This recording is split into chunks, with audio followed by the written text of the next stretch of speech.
Les valeurs de fraternité et de solidarité sont pour moi cruciales pour résoudre les problèmes de notre société et réimpulser le vivre ensemble.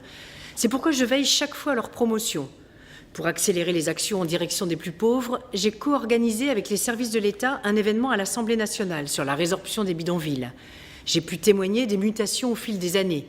À Toulouse, il y a 20 ans, on écrasait purement et simplement les baraques au bulldozer municipal, cartable compris.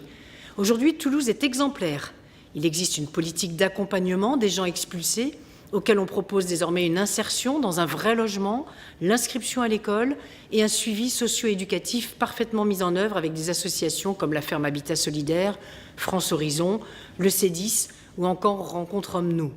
Un beau travail collectif avec les services de l'État et de la mairie, et qui n'était pas gagné.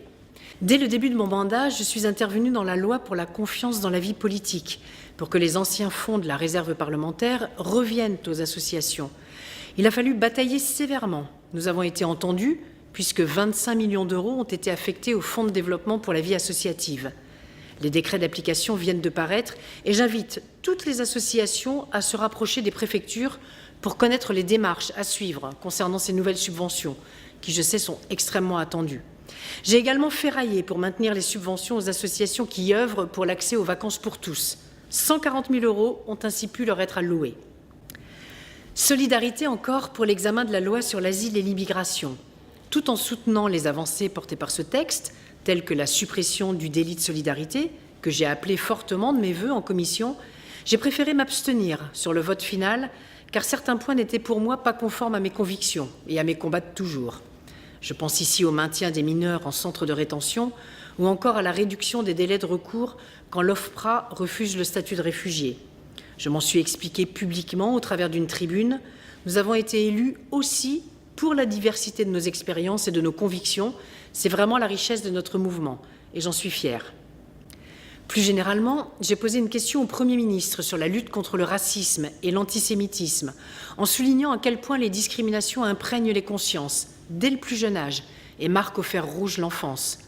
Il fait naître le ressentiment, jusqu'à même parfois passer à des actes violents, et entraîne plus systématiquement un désengagement citoyen au quotidien, un désenchantement mortifère.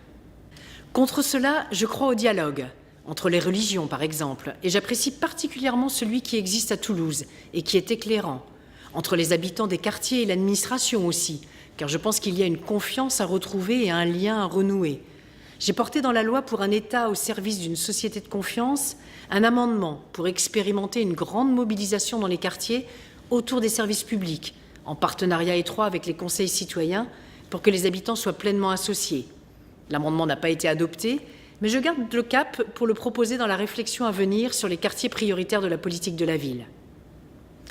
Pour suivre tout au long de l'année mes actions en matière de fraternité et de solidarité, je vous invite à consulter ma page Facebook, mon compte Twitter et mon site internet qui est maintenant disponible à l'adresse www.sandrinemorche.fr. À très bientôt sur ces différents supports.